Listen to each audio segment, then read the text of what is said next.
How to top up PayPal account mobile. Hello everyone. In this video, I will show you how to top up your PayPal account mobile. To see all transfer options for Central and South American countries, visit the PayPal Offerings Worldwide page and select a specific country. To withdraw money from your PayPal account, go to Wallet. Now click Transfer Money and then click Transfer to your bank. After that, follow the on-screen instructions.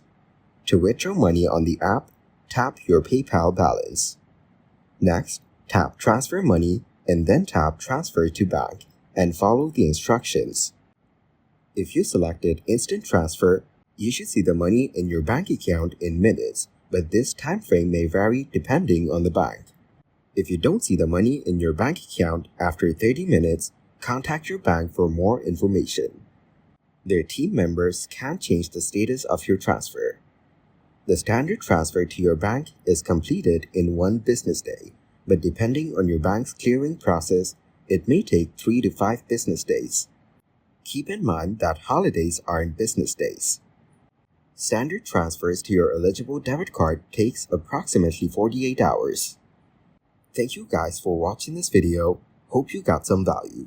Make sure to like the video and subscribe to the channel to get notified of new videos. See you in the next one.